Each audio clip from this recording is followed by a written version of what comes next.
Uh, Here we go. Good evening, everyone. Welcome to the Winnetka Village Council special meeting for March 9th, 2021. I'd like to call the meeting to order and ask that everybody either mute or turn off your cell phone or other electronic devices. And I'll ask Rob to do a roll call for attendance. Trustee Apatow? Not yet. Okay. Trustee Dearborn? Here. Trustee Coladarchi? Here. Trustee Kripe? Here. Trustee Lampier?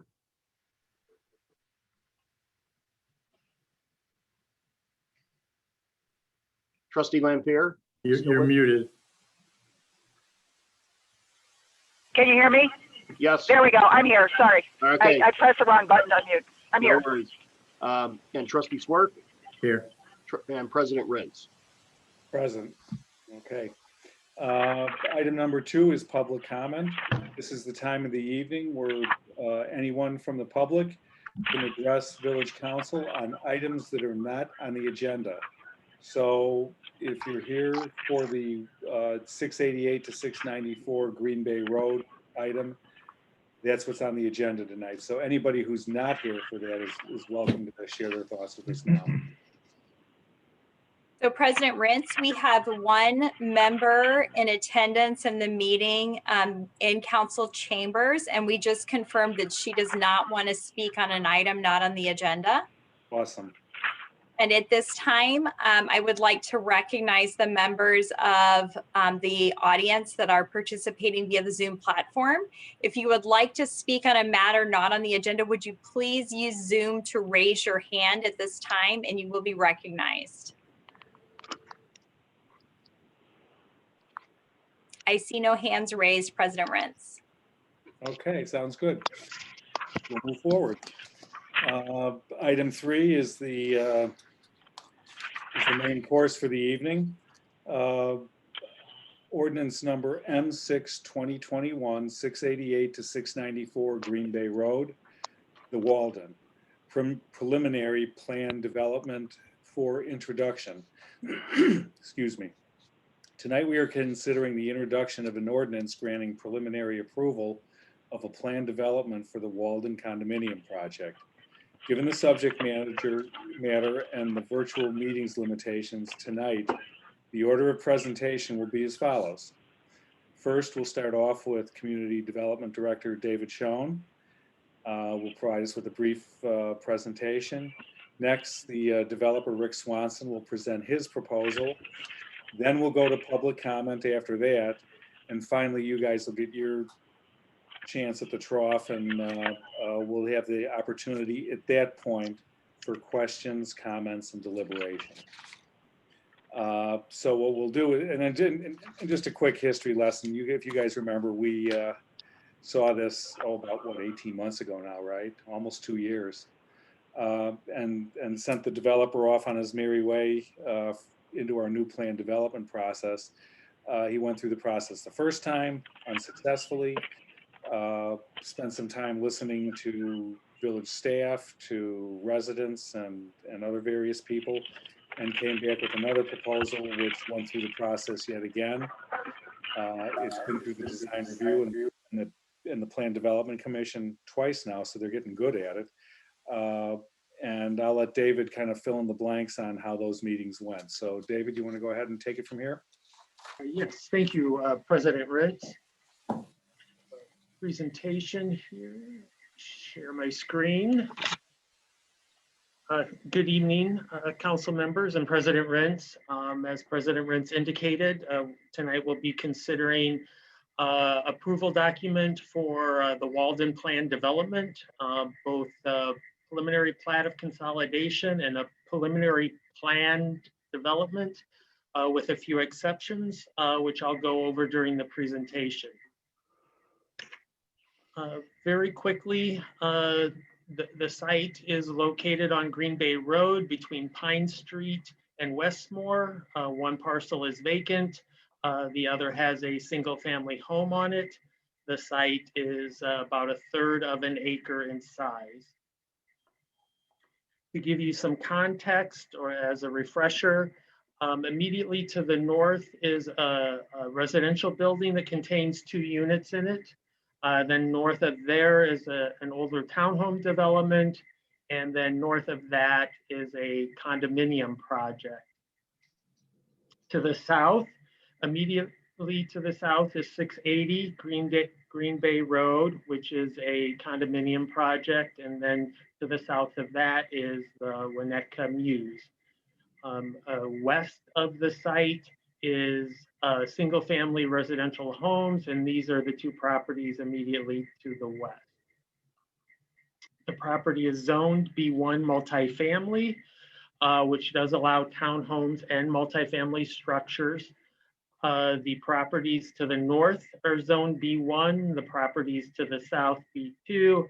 Immediately to the west is R3 single-family residential.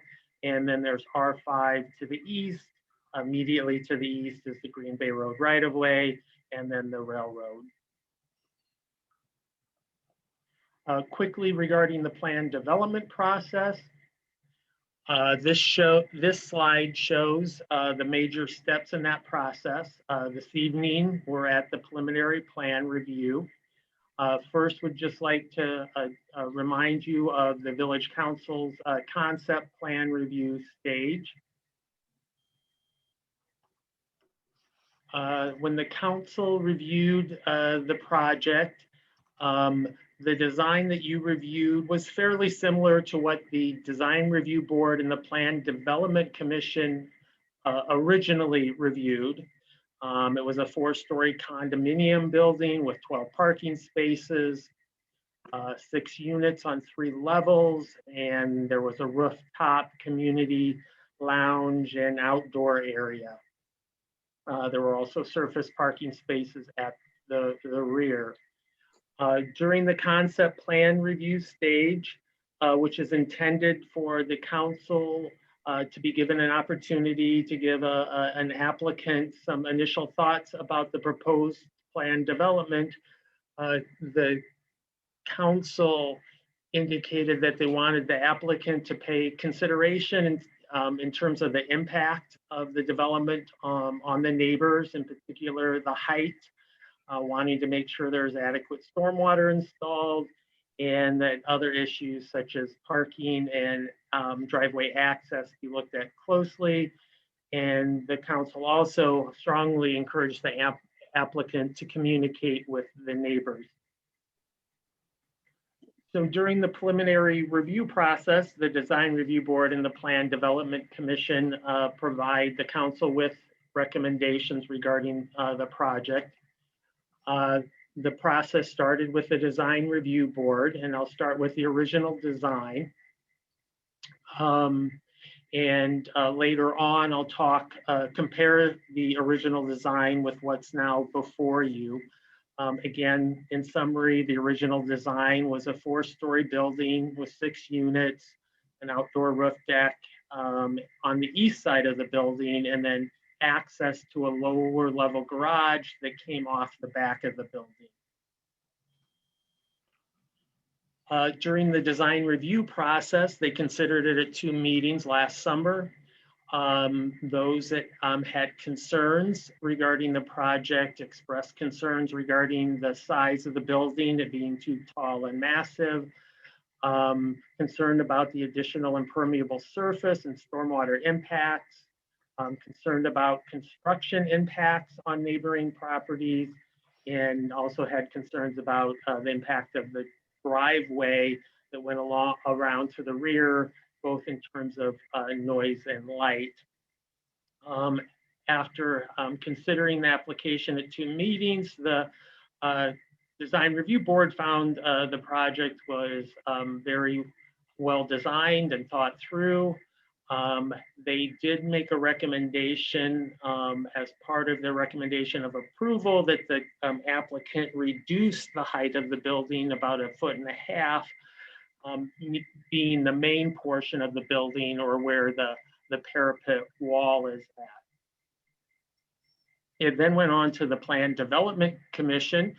They basically reviewed the same project. The applicant did reduce that parapet wall by that about 1.5 feet. During the commission's review, they heard many of the same comments that the design review board heard. A couple of additional ones were concerned about impacts on property values, as well as the public didn't think there were real compensatory benefits or public benefits being provided as part of the project. There was a member or two who spoke in support of the project, indicating that they felt this type of housing is in demand and that it was an attractive development. After considering the application at a couple of meetings, the Plan Development Commission recommended denial of the original design. Though they felt the development was attractive, they found that the building size and impermeable lot coverage exceptions were too significant. The two members who were in favor of the project indicated the property is zoned multifamily, and they did not find that the project would unreasonably impede use and development of adjacent properties. So now what I'd like to do is go through comparing the original design with the current design, noting the changes so that you can, and also noting zoning relief. So this slide shows the site plan, landscape plan. So the current plan will always be on the left and the original plan on the right. The building footprint remains the same between the two plans. However, the current plan, the applicant rotated the building 180 degrees. So that now the pedestrian access is on the north versus the south. The parking garage access is immediately from the Green Bay Road into the building rather than a driveway that goes around to the back. The building has also been shifted 10 feet to the south, and 2 visitor parking spaces that were provided in the rear are now provided within the required front yard. With the current plan, the applicant is proposing a berm that's about 4 feet tall, which is created by a retaining wall that's installed here. On top of that berm, they would plant Norway spruce. And then in front of the retaining wall on the lower level, in front or to the west of the retaining wall, they would plant a series of arborvitae. The stormwater vault would be located underneath the berm. Originally, it was underneath the driveway. This vault, all the stormwater on site would drain to the vault and then be released through a pipe into the Green Bay Road storm sewer, which is an IDOT storm drain. Therefore, the applicant will require IDOT approval to tie into that storm sewer. Moving on with the changes, the building has been reduced from 4 stories to 3 stories. The development is now 5 units rather than 6 units. Because they've reduced the unit, they've also reduced the number of parking spaces in the below grade parking. That then freed up some area where they've located some storage units. The units remain between 22 and 2,400 square feet with 10-foot high ceilings, with one exception, the now penthouse suite is around 2,800 square feet. Along the western side of the building is now 2 stories rather than 3 stories. The 1 unit has been eliminated from the 3rd story, and in its place, common outdoor roof deck and garden space is being provided. Since the Plan Development Commission's review and recommendation, the applicant has agreed to the Commission's condition limiting the use of this outdoor roof deck to only the residents of the 3rd floor unit.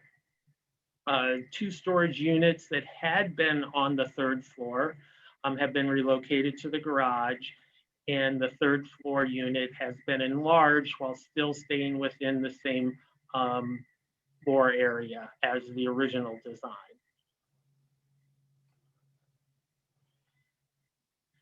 This is showing elevations along the north.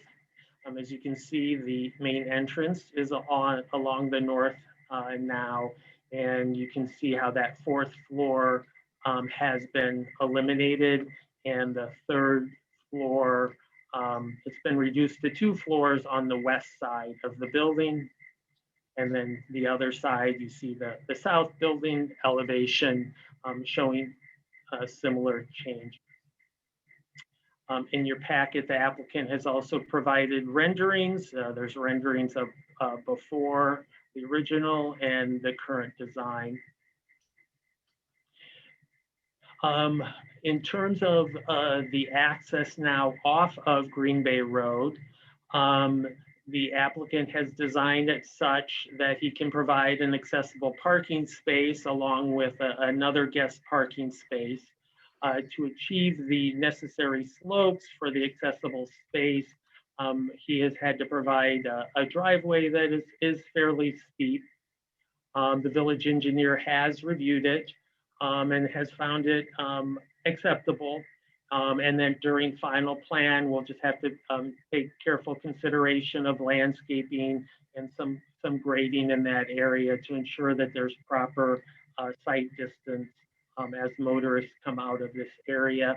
I would note that the applicant is also proposing that the driveway would be heated.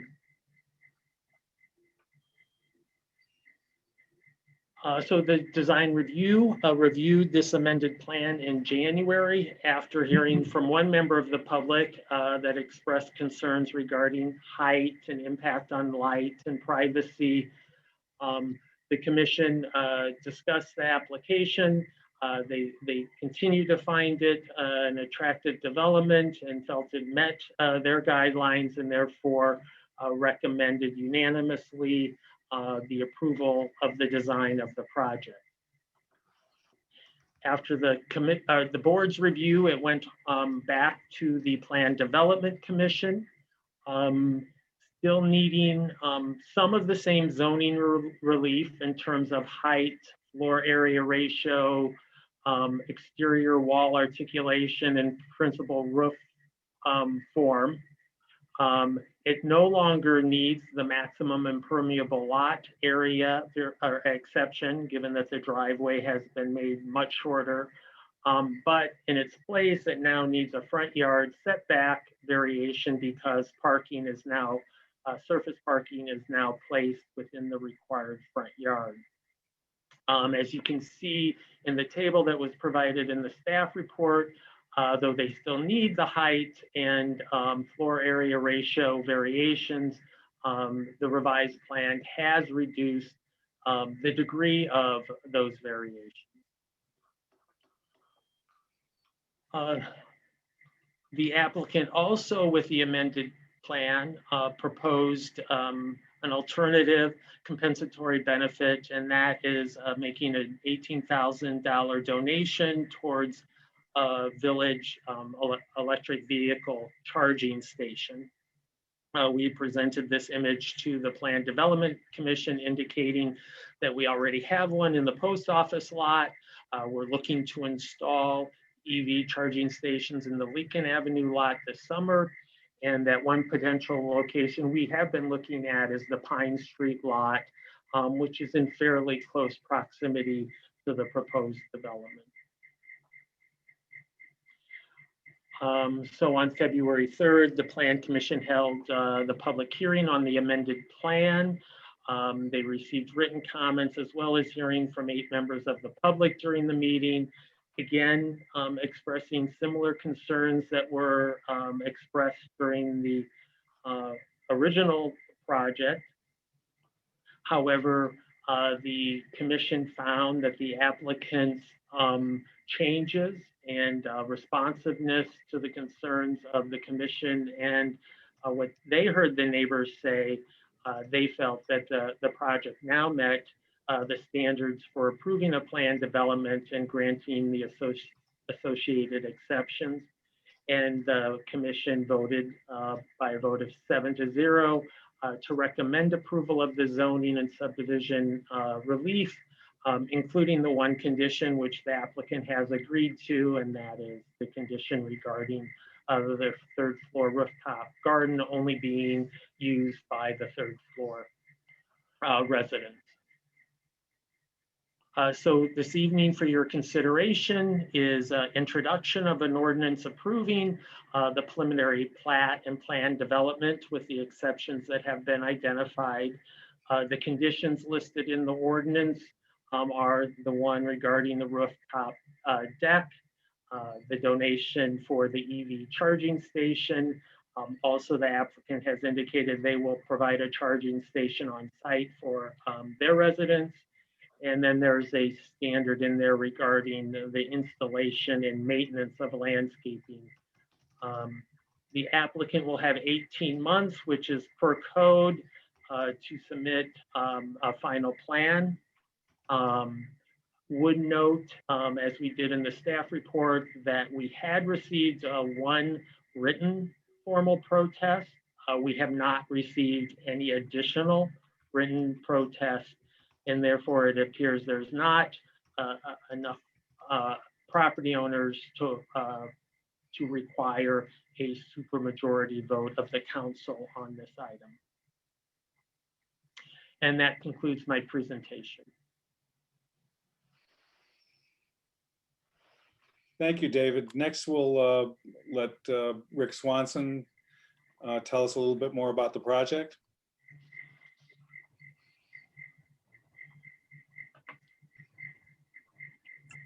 I'm promoting him to panelist now, President Rentz.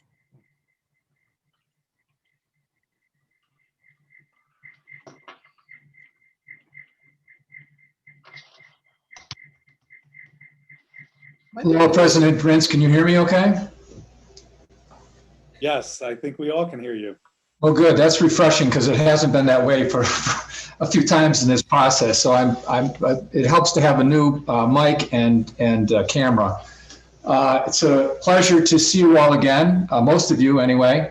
I'm not going to do a presentation because frankly, I think David did a very good job of presenting it, and I don't want to be repeating what he's already said.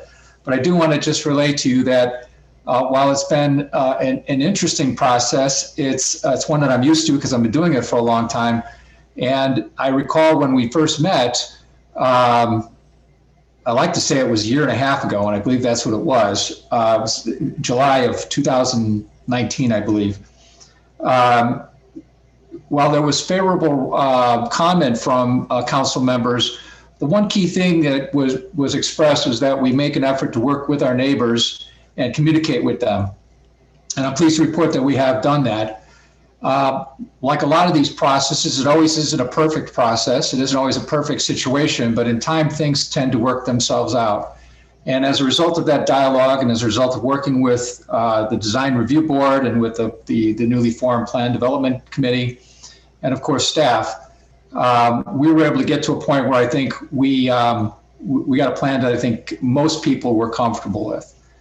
While I know you can't please everyone, I can report to you that we've had some very favorable and productive discussions with a neighbor representative since the Plan Development Committee meeting, and we have continued to sort of refine some of the things that were of concern to them. And I think I'm comfortable telling you that one of the key things was maintenance of the property, that someone's going to maintain the landscaping that we put in perpetuity, and that of course will be done through an HOA. The use of the third floor unit, that won't be an issue. There was some continued concern about when that would be used, how it would be used. The good news is a lot of people that are looking at this and are interested are what I call snowbirds, and they're not there in the wintertime, generally. That's one good thing. The other, that we will have limitations within our CCRCs, our covenants, restrictions, and conditions and restrictions that'll prohibit loud music, late parties, and a number of nuisances that neighbors might consider. So that'll be built in. And then finally, the neighbors to our north had a concern about privacy, and they expressed that at the Plan Development Committee meeting. We made the statement that we would be happy to meet with them and have them be a part of what we're doing with the landscaping. And if there's a way to manipulate that landscaping so it better provides the privacy that they desire, then great. One of the things that we did discuss since then is we're agreeing to split the cost of a new fence on that property line. The one that's there is not in the greatest shape. We will maintain that. As a matter of fact, we'll share in the maintenance of that. But for our purposes, it's just going to be a wood fence. We would, of course, get approval from the village on whatever that is. But we do agree that that's a legitimate means to provide the privacy that the respective property owners will want. As David pointed out, we are going to put a heated pavement in the radiant heat system under the driveway for two reasons. Number one, over time it pays for itself because of the cost of having to remove the snow there is going to be problematic. And two, it provides a much safer access both in and out. Although that slope is tenable for cars, it's steep enough where if it ices up, you're going to slide right into the door, and we don't want to have that happen. So we're taking that precaution up front. And finally, I just want to say that it's been a pleasure working with village staff. As I said, it's never fun, these things. If you ever do these things for a living, you know it's never an easy thing. But I'm pleased to say that I believe we have a very good result, and we're very proud to be building something here in Winnetka. And we will continue to work with our neighbors as we're building it to make sure that obviously nobody wants to have construction going on around it, but we'll do our best to keep them as comfortable as possible. So with that, I'll just leave this open for me to answer any questions you might have for me, gentlemen and ladies. I think there's a lady in there somewhere. Yeah, we're going to hold off on questions until we hear from the public, Rick, but Great, that's hang fine. on, we'll be back to you very shortly. Good. Okay, Kristen, do your thing. So President Rintz, at this time, I am going to unmute the computer that's in council chambers and ask Ann to ask the members present to step to the microphone to address the council.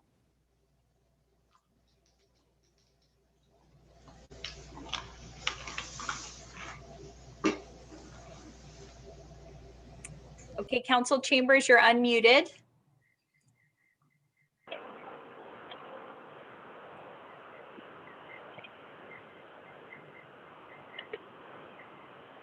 Good evening. My name is Mary Jo Bouchard, and Jim and I live directly behind 688 Green Bay Road. From the very beginning, we have objected to this massive building. Our major issues are water retention. Green Bay Road is 8 feet higher than Walden Road. And Walden Road originally was a creek. All the water from Green Bay Road runs west, not just on top of the soil, but underground too. So that's always an issue for Walden Road. And we have invested thousands of dollars with Chalet to take care of this problem. And our yard right now is in beautiful condition. So I want to know if there's a guarantee from the builder or the village itself that the holding tanks are sufficient to hold stormwater runoff. This building is so massive that on the 2 small lots, there is minimal permeable ground. It's all building and all concrete, the driveway and up in the front. As for the balconies, our backyards are wide they're not deep. And they're not deep or long. If there was an alley separating our homes, our backyards from the building, the balconies wouldn't be so intrusive. There's no way a berm with bushes or trees will give us complete privacy from people using their balconies, grilling, eating and drinking, sunbathing, even storing items on their balconies. These balconies, according to Mr. Swanson, are 6 feet by 12 feet and are large enough to do all of the above. We find the balconies so invasive and obnoxious. As we suggested to Mr. Swanson, if he would look into Juliet balconies, and he totally rejected that idea. Jim and I strongly urge the village council to visit our yards to see what we're talking about. We're not just making this up. Our yards are wide and they are not deep. This massive building is literally, visually going to be sitting right on top of our yards. There goes our privacy and our value, property values. We all know that the village is seeking additional tax dollars, but to do that at the expense of surrounding residents who are living around this building and have lived here for years is really a bitter pill to swallow. These properties at 688 and 694 are perfect for townhouses or row houses, but not a massive intrusive building such as this. This building would be perfect if it was on Elm Street or over there by the post office, where a more commercial setting. This particular area is really, really residential. You have all these homes abutting Green Bay Road. And I really find it, you know, we're not objecting to a building on these two properties. This particular building really is too big for what they're going to be putting it on. And I hope you consider what I've said, because it's not only impacting us, it's impacting our neighbors to the north and south, and even to the east of us. Thank you very much. Thank you for coming in and sharing your thoughts with us. I'll have David respond to your issue about the stormwater retention when we finish up the public comments.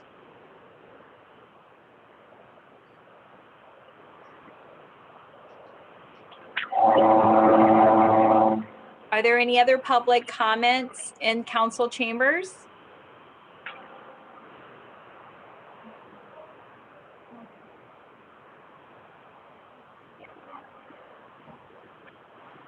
We have one more. Thank you. Hi, I'm Mary Ellen Stanfield. I live at 680 Green Bay Road. That is to the south. I've gone through this process quite a bit now. It's been very interesting. It is a beautiful building. I've given talks many times. Tonight I just want to say I agree with Mary Jo. It's too big. Thank you.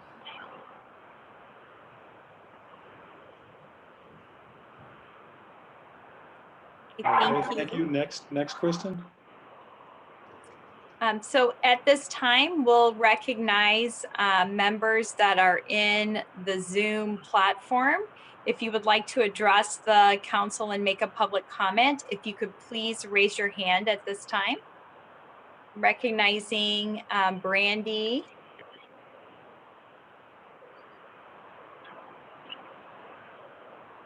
Welcome, Brandy. Could you please state your full name and address? Yes, ma'am. My name is Brandy Chavelis, and I reside at 415 Cedar Street. I've been a resident of Winnetka for 9 years. My husband and I would like to see this project approved. We love our community. We feel that after the failed One Winnetka, that our community now has a reputation of not wanting any sort of progress. There hasn't been new construction for any sort of multi-unit homes for almost 14 years. This is a small boutique building of 5 units, which will add a beautiful piece of architecture to the landscape on Green Bay by a well-respected architect. As a real estate broker for 20 years, I can tell you that there is a desperate need for housing that caters to empty nesters in our community. Even though we have some of the buildings, these type of buildings already here in Winnetka, some of this contingency really once brand new. This is an opportunity to keep these current residents who want to downsize in our community. And it's also a chance to increase our community's tax revenue. As far as the comment that the first speaker made about townhomes, the townhomes would probably be the same height as this building. This has been a long road for Mr. Swanson. He's gone above and beyond to make the neighbors, as well as the Design Review Board and Plan Development Commission happy. Please do not let another opportunity for progress in our community to stall. Your consideration is greatly appreciated. Thank you. Thank you, Brandy. Next, I'll recognize Rude Coster.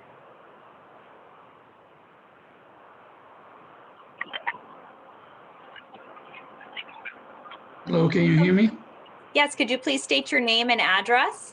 Yeah, my name is Ruud Koster and my wife Pamela and I have lived in Winnetka since 1987 and at 696 Green Bay Road to the north of since 2004. Along with a group of neighbors, we started the process of commenting on the application for the 688-694 Green Bay project with a letter to the Village Council in August of 2019, stating our concern that the project might be unduly influenced by the aftermath of the failed Winnetka 1 development, which led to the new planned development process that is now governing the project under discussion tonight. 60 Walden and Green Bay Road residents were outspoken at the Planned Development Commission meetings about their concerns related to the size and mass of the proposed development. Despite the changes made to the development, significant zoning variances are still being sought. The concern of some of the neighbors at this point is the risk that other similarly large buildings would follow this one in the Green Bay corridor and compromise our homes should this precedent be set. We hope the village will be sensitive to these concerns in its considerations tonight and going forward. Thank you very much for your service to the village. Thank you, Rude. Are there any other members in the Zoom platform audience that would like to comment? Please raise your hand at this time.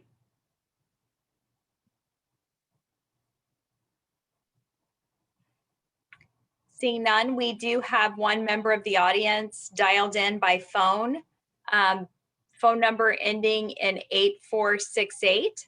At this time, I will allow you to talk and ask you to unmute. On your phone, you'll need to press *6 if you would like to speak at this time.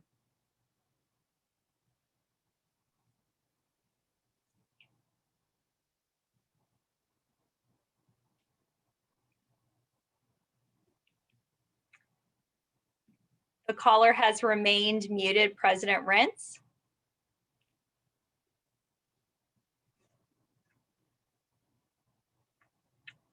Chris, you're muted. I love saying the same thing twice.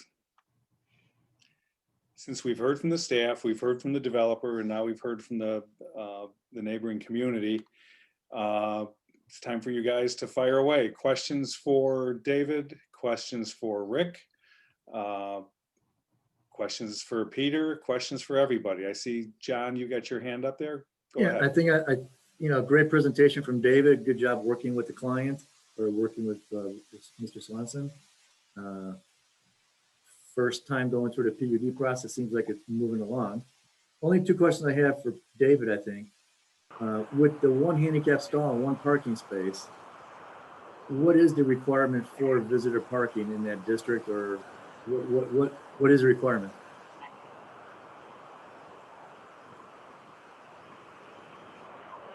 The requirement is 2 parking spaces. 2 Okay. outside parking spaces. Okay, great.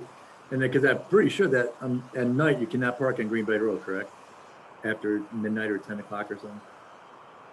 I don't know for certain if you can park overnight or not. I don't believe at that location you can. Right. So I guess my question would be, if people do have visitors, a couple people that want to stay the night, where do they stay? Where do their cars go? They could park in one of the public parking lots downtown. The Pine Street Pine- lot, yeah, Pine Street would be the closest, and they would just need to call the police department for overnight parking permissions. Okay, great, good. And then the electric vehicle charging station, where is that requirement? Is that obviously part of our ordinance that's requiring that? No. One of the issues that came up early, John, was the public benefit component of a plan development application. And as we were working through the various issues, it was clear that it would be near impossible for the developer to provide any public benefits contained within or adjacent to the property. And so, brainstorming brought up maybe helping foot the bill for some of the streetscape or some of the additional items that we liked from the first 2 phases over in West Elm. And the idea came up that we would like to add additional charging stations throughout the downtown. And so that was floated to the developer, and he took the ball and ran with it, included it as part of his public benefit in the negotiations on the overall PD. Yeah, because, I hate to see that money donated and made a requirement for the development. This public benefit, the way I see it, is improvement of the property and the additional taxes he's going to bring to the community. I'm not sure if I'm the only person on the board that thinks that way, but you'll see where other people go. Those are the only 2 questions I had, and I would be okay without the $18,000 donation. Thanks, John. Other Bob? Chris, you were going to have David talk about this, but in reading, and David, really terrific package, wading through that 350 pages was really something. But most of the letters, I thought the letters from the residents over the last 6 months or so were really terrific, showed a genuine level of concern. I think our commissions were, did a great job on this to get to this point. And I think the developer should be commended for, making some serious adjustments. David, you were going to talk about the stormwater retention. And, if I was a resident that, was on Walden or around that area, I would sort of echo what the nice lady was talking about earlier, that, she's looking for some assurances that this system, is going to prevent any serious problems, because I think that area, and it's correct, it's kind of unique. It does have some water. It has had some water issues. I think the neighbors, they've talked about their own private mitigation efforts and investments in their property to make that work. And so this would be of concern to me. I just want to know, hear from David or the developer or engineers, whatever, why this system, how can we give these residents assurance that this is going to, that the water developed by this project is going to be contained within that vault and not in their backyards? Sure. So currently looking at the site, it is developed, not near the amount of impermeable surface, but it does have impermeable surface, and there's currently no detention on this. The proposed project will provide detention in a underground system, which is used in other areas in the community, as the village engineer has reminded me, and that the system will be designed to handle the additional impermeable surface. It will also be designed with some overflow systems to get it to Green Bay Road, which would keep the stormwater on site to get to Green Bay Road. So the village engineer has reviewed it, and feels comfortable with it. Of course, we need to look at everything at final engineering to confirm all of that, but it is a system that has been used in the community and has worked. And at final plan, and before we bring it back, we'll confirm that for your consideration at final plan approval. David, they're working with a 100-year event for their retention calculations. Do you or Rick know if that's the case with the? Yes, they are. Yeah, when I spoke with Jim, he mentioned that today, yes. Chris, do you have any, I mean, you're steeped in the stormwater issue, of course. I mean, do you have any, viewpoint from a resident on that aspect of this project that gives you comfort, discomfort, concern? Again, trying to give some assurances to those immediate neighbors that, that this is not likely to be an issue. Well, I think the fact that we're designing to modern day standards on our stormwater detention should be a lot of comfort, especially since there's none now, and the entire impervious is going to be the fundamental driver of how much storage is going to have to be provided beneath the building. So the good news is there's no storage now, and there will be enough to handle 100-year rain from the entire covered lot when they complete construction. If I can also add, David noted that the overflow route for stormwater is to Green Bay Road. I mean, that's a great benefit that it's not going to the west. The overflow is to Green Bay Road. So in theory, it should help the neighbors, but at any point, it won't make it any worse than it is today. And that's kind of what the rules are. Thanks. Can I hang on one second, Rob? Guys, a follow-up question. And maybe for Rick Swanson on this ramp, it was acknowledged that this is a pretty steep pitch for a short area. You talked about the freezing of the ramp and the risk of that. Can you talk a little bit, or maybe David, you can as well, about the safety of this? I know it was brought up, in some of the materials in terms of pedestrian or sight lines as people are exiting. I'm hoping that we're not going to have to put up mirrors and that type of thing at the Green Bay Road entrance or on the sidewalk there. So,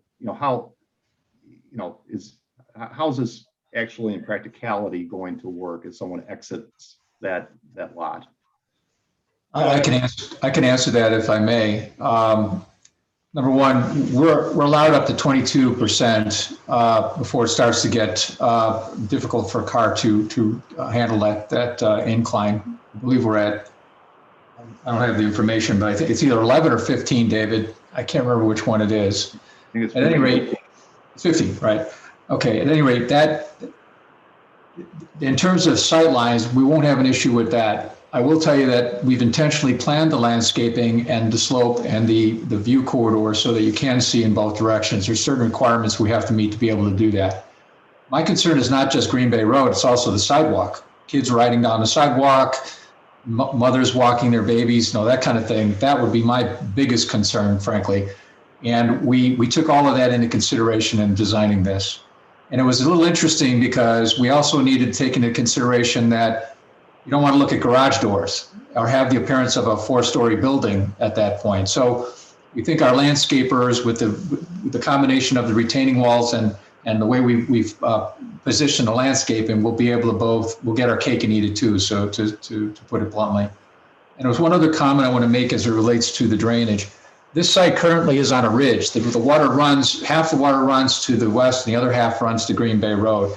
As President Rintz pointed out, there isn't really anything that's stopping it. It isn't the main reason that those areas were flooding, but I can tell you with great certainty that it's going to be much less than what it is right now.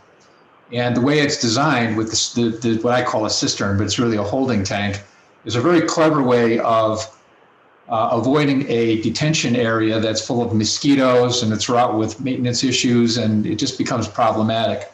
This is a much more elegant solution. And as I pointed out, that berm will serve two purposes. There's no way the water is going to run to the berm anyway, but the fact is that the water, once picked up in the receptacles into that that holding tank will run, as it was pointed out, to Green Bay Road. I don't know how much more of a guarantee you can provide to a property owner.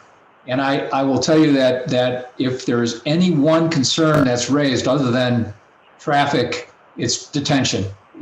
Everybody's had an issue.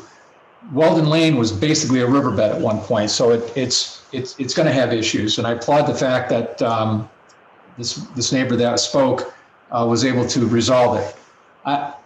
I don't know what further guarantees I can personally provide other than the math. And math is certainly, at least from my career path, is always, it's never failed me. So we're following our engineers. The result that we proposed has been reviewed by the village engineers, and you should have absolute faith in their ability to review and draw a conclusion on this. We're very comfortable with what we've provided. Thank you. You done, Bob? Oh, go ahead, Rob. Okay.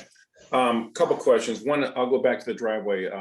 But by the way, I agree that this is really a nice representation of working with the village and hearing their residents' point of view, and I appreciate that as well. That only with real listening do these things go through and make it give us a better chance to get something like this approved if it deserves it. The driveway, the heated driveway, you're gonna need a boiler for that driveway. I have a couple of residents, a couple of neighbors that have heated driveways, and it annoys me every time I walk by their house and I have to shovel and they don't. But they also, they have a boiler in there that is the size of, that belongs at O'Hare Airport to heat that driveway. So I guess I'm curious where the boiler is gonna go. I wanna make sure that it isn't like behind where it would be noisy or there'd be noise issues for the residents on the west. I was just curious where that is and where your ACs, I didn't quite see exactly where all your machinery is going to go as well. Well, I would say the easiest answer would be that, well, number one, we're not married to the idea of a hydronic system. We're looking at infrared systems as well. But having said that, your point is well taken. My experience with the boilers, well, number one, we're going to put the boiler in the garage. We've got a lot of little dead space areas, and they're ideally suited for that kind of thing. So we're confident we'll be able to take care of the boiler so that it doesn't become a nuisance from a noise perspective.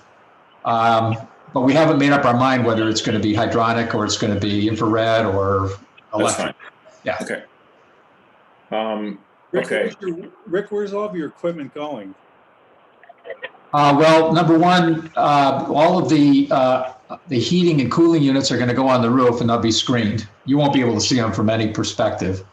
And then, as far as electric panels and so forth for the building, they'll be in I call it the basement, but it's the garage. We'll have a man door access for that. So for service purposes and so forth, you'll be able to get to it. It's also a way for us to solve the ADA concern. I'm glad to hear the roof because it takes it out, the noise elevates and gets not directly at the neighbors, which is good. That's good news. The parking, you're close, I think you're closest to Westmore Road, is that correct? And I think I just want to make sure that there is no parking that spills. That's just that Green Bay and Westmore Road is a very dangerous parking spot. Now I know the police are looking at it from a standpoint of, I come down that street 5 times a day and it is a game of chicken with that little bend there. So I just want to make sure that the parking doesn't spill out there if hopefully that it won't. So I just want to bring that up. And the only other question I had would be on that for the village, the board, which is on precedent, whether it be on further developments on Green Bay Road or others with these types of concessions on height and width and a few other things. Otherwise, I think it's a beautiful looking unit. I just wanted to, bring that up for us to talk about later if we need to. Thanks. Thanks. Others? Jill? Penny?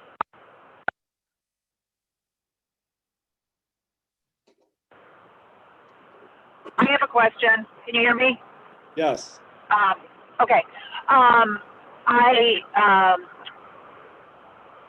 what is the value of the electric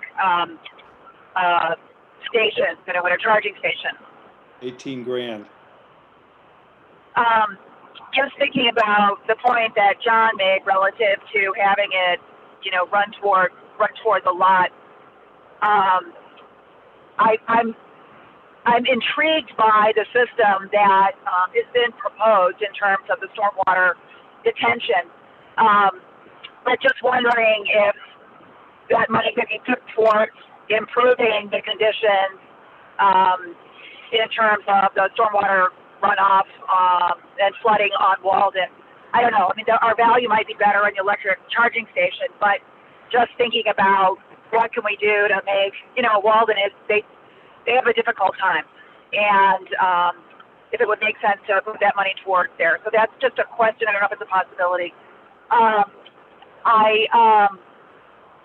Again, looking at the driveway, that was, I'm presuming that the staff feels comfortable with the safety of it. I do worry about the fact that it's so short coming up to Green Bay Road. Is there any other alternative in terms of keeping the driveway in the front that would be, you know, possibly safer? I can't imagine what it is, but I'm asking the question. Are you asking me? I'm asking anybody, whether, you know, David, the village manager, or the developer, in terms of if there's any other option of keeping the driveway in the front that would potentially provide more run room or, you know, safety. I don't know what it is, but I'm just asking. I might be able to help with a quick answer if I may. I'm speaking as an architect. The shortest path between 2 points is a straight line, and keeping this straight and simple is the best way to provide safety. We've taken into consideration all of that. Believe me when I tell you that there's only so much you could do with 100 by 150 foot wide lot, and we've explored all of them. As you probably recall, we had the driveway on the back running along the side of the building all the way to the back of the structure. I'm not sure that would have been any safer because you still had a driveway access out onto Green Bay Road. That said, and you also have a wall that would have been right next to that in the form of that existing brick wall that's on the building to our south. So for every action, there's a reaction. In this case, we felt that the reactions were significantly less and more safe than they were with our previous design, which frankly isn't always the case. So, so I guess what I would say to you is that we did absolutely explore all the possibilities. This is clearly the cleanest and safest way to do it. Okay, great. Thank you for that. And shoot, I just had one question, which just flew right out of my brain. Anyway, that's that. I know.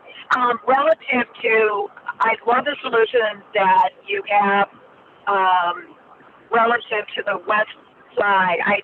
If indeed the sidelines are, you know, not on top of the building, it looks like from the diagram, it would not be that dissimilar from a residential house. I like how you step down towards the west. And the balcony is stepped away from the edge of the building, is that correct? You mean the rooftop? Yes, right, yeah. The rooftop, okay. Yes, it is. It's set back. I don't recall how far. I believe it's 10 or 12 feet. That's intentional. Okay. Yeah. Yeah. So you're not going to be able to see it. If you're in the backyard, yeah, right. Yeah, it's not going to be looming over the neighbor to the west. So, you know, I think I was the one. I think I made the comment in our preliminary meeting about I used to live behind the chimneys and how that building stepped down. And given the fact what it looks like, and again, I just want to verify that the back end, the west end, is grass and like a residential like presentation rather than the back of the building, correct? That's right. In terms of the window placements and the materials. That's right. Yeah, if the quality of the design and materials matches the front facade, that's key rather than being, sort of that back end of the house look. No, we were very careful to make sure that all 4 elevations were aesthetically pleasing. And we knew that it was particularly important on the, and now on the north side, west, and of course the east side. So we were very careful to take that into consideration. Okay. All right. Okay. Those are my questions. Thank you. Thanks, Penny. We got left here, Andy and Jack.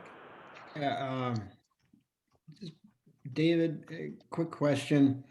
So we saw the letters from neighbors for and against. A lot of them go back to the plan development process. And could you just kind of remind me, what were you saying about where are we at with objections? I mean, the thing we never get a real sense on is people submit letters. Are they happy with the changes that have been made? Have their concerns been addressed, or did they just like give up?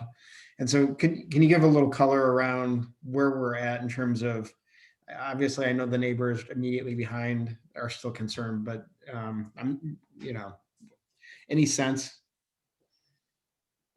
down here?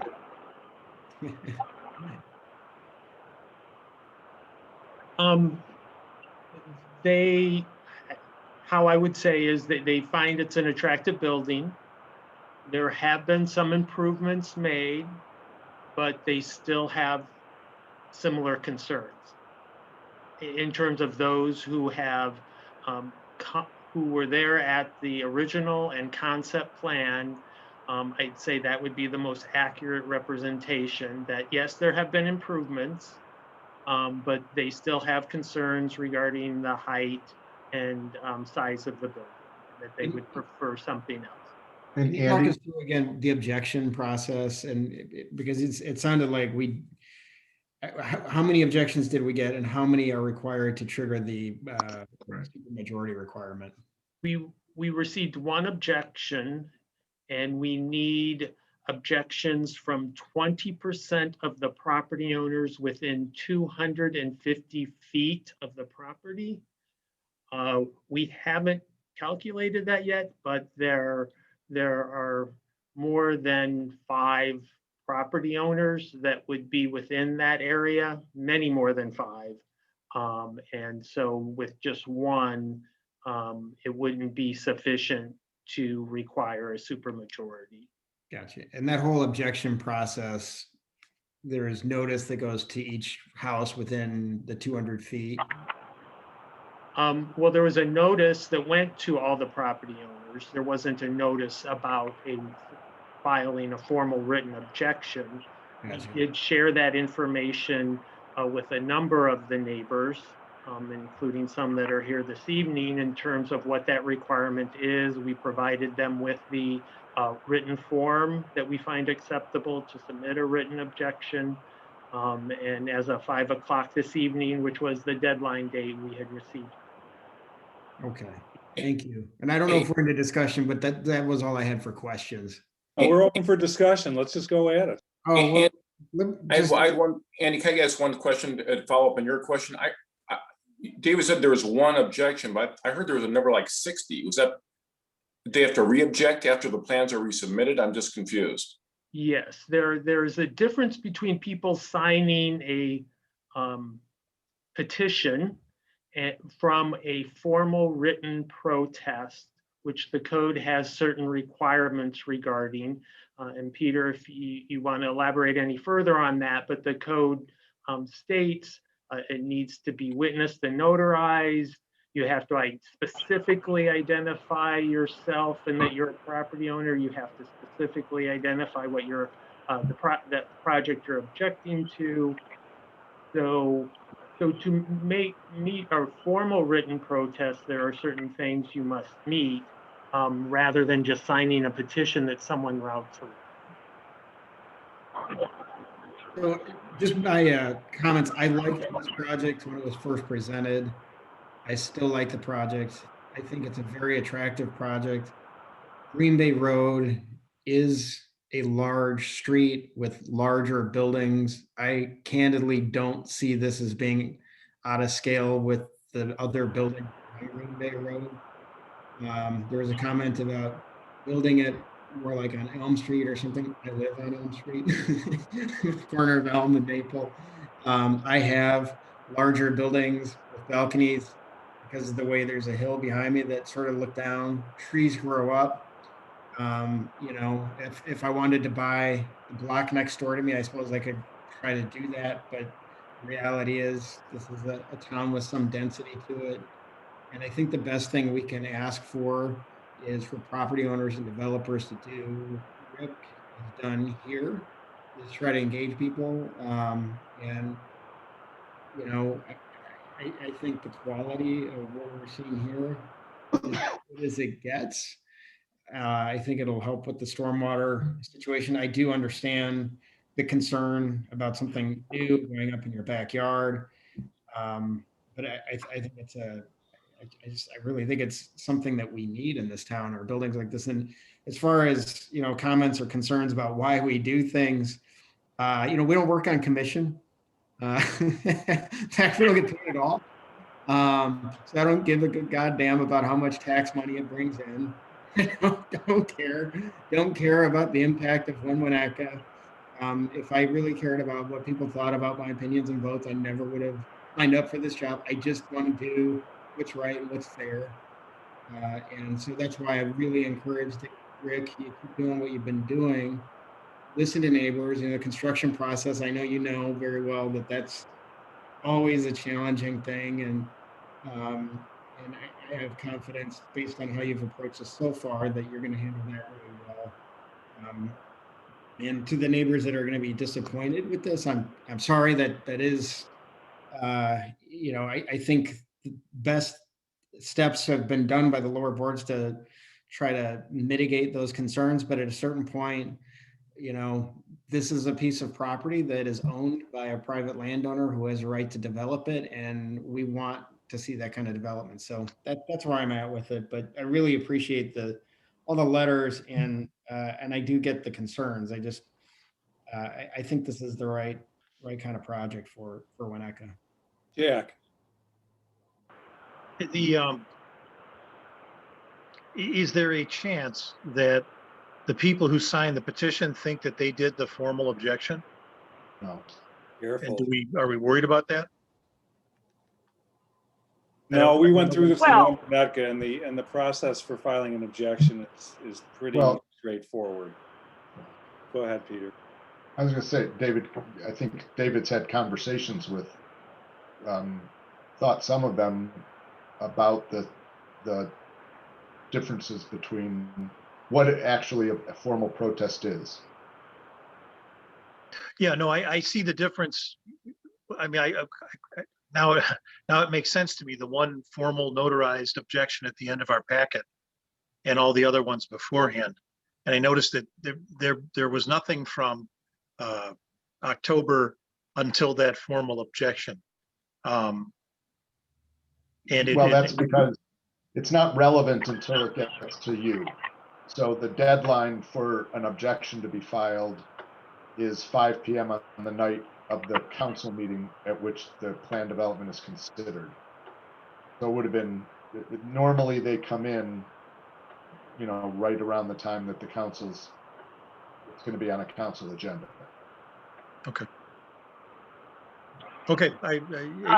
If people had the opportunity, and we only got one, then it looks like the two lower boards, as Andy was just saying, the two lower boards have done their job in vetting this and getting this back down to the most acceptable project that we can get. So I like the project, and I am pleased that the developer worked so hard to make it acceptable. Awesome. Other thoughts, comments, ideas? Yeah. Can you hear me? Am I there? As I said earlier,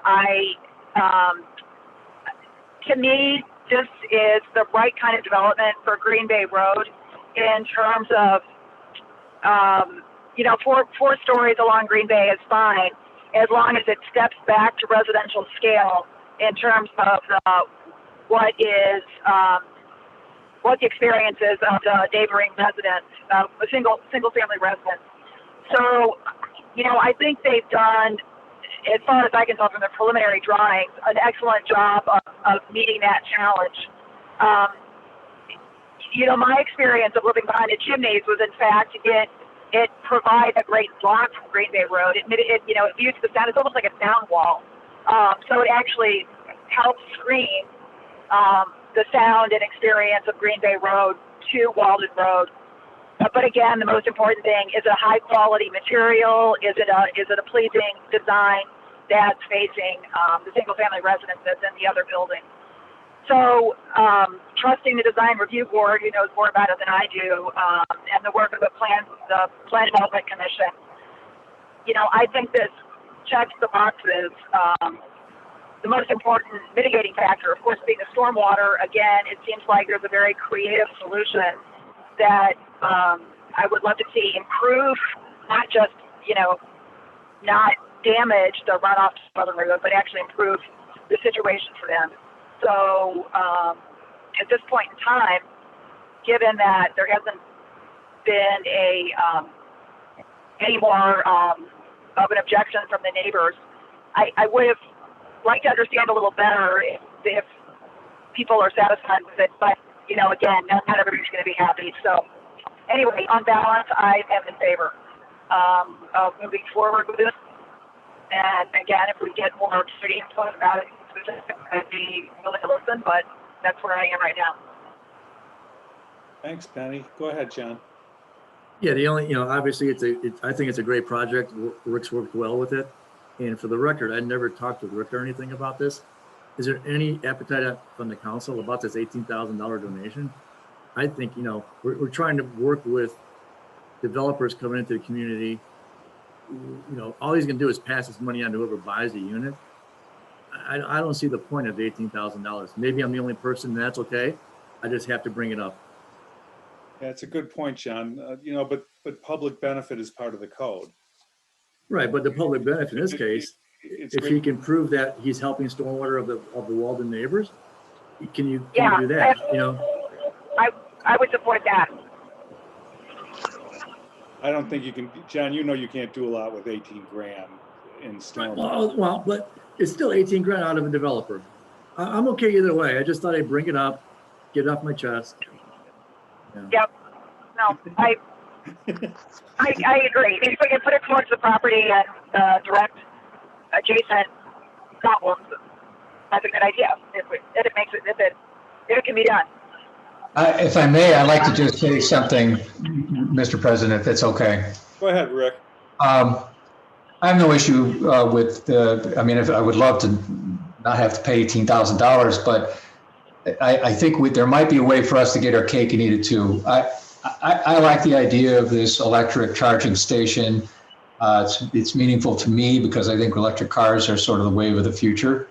But if you want to show me any love and defer capital, how about show me a little love on the demolition cost, the permit that I have to pay, like $16,000. Defer that towards the Walden Lane, because I think it's a total waste of money to pay for something that everybody wants taken down anyway. So if you're going to defer capital, by the way, that's about $32,000. So you can do what you want with the money because I'm gonna have to pay it anyway. But if you want to defer it somehow, that's a way to do it.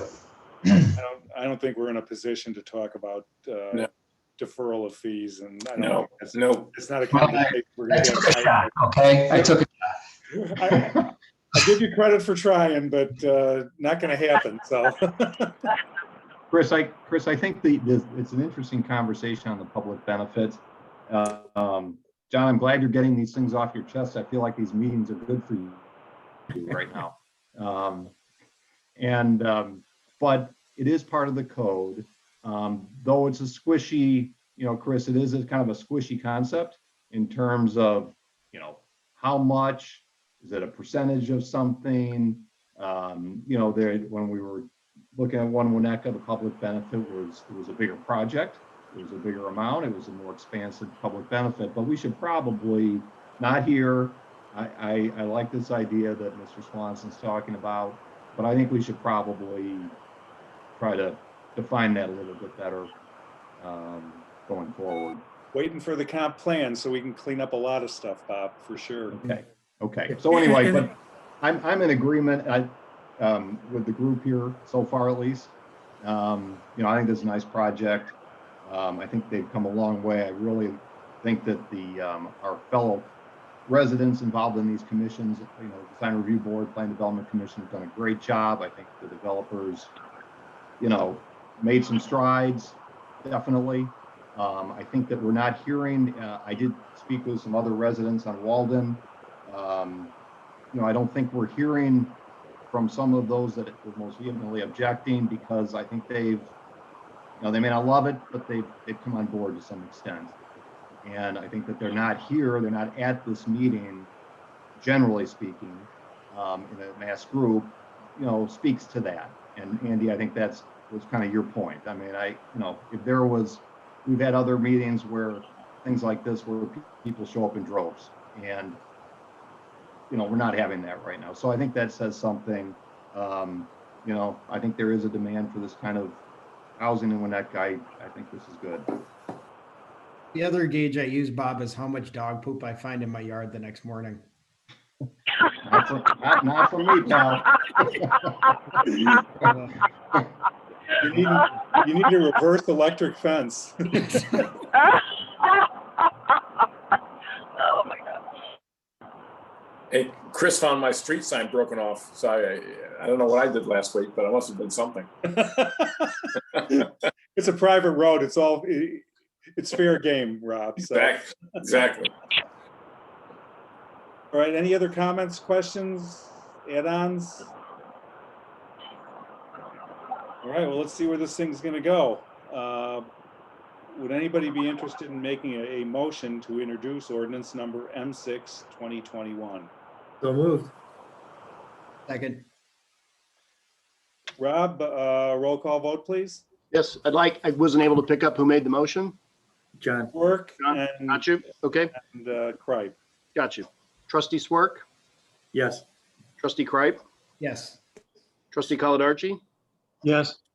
trustee Lampier, Yes. trustee Apatow, Yes. trustee Dearborn. Yes. That motion carries. Thank you, everyone, and congratulations, Rick. We're looking forward to continuing to forge a relationship with the village and your firm, and hopefully get you over the finish line and either keep some people in town who want to stay here or bring some new ones to us. I live to keep people in town. So that's great. Thank you all so much. I want to thank you all. You've been terrific. The village has been terrific. Staff's been terrific. And you know, I'm looking forward to getting this done and having something we can all be proud of there. Awesome. Well, thank you so much. Thank you. All right, gang. Well, that's it for tonight. I gave up another study session for somebody else's project, but you wait, this summer I'm going to get all my way. So anyway, we can move. If I can have a motion, can somebody provide me a motion to adjourn? So moved. So moved. Second. Roll call vote, please. Trustee Dearborn, Yes. trustee Kripe, Yes. trustee Apatow, Yes. trustee Lampier, Yes. trustee Swerk, Yes. trustee Caladarchi. Yes. And that motion carries. We stand adjourned. And my lucky puppy dog is going to get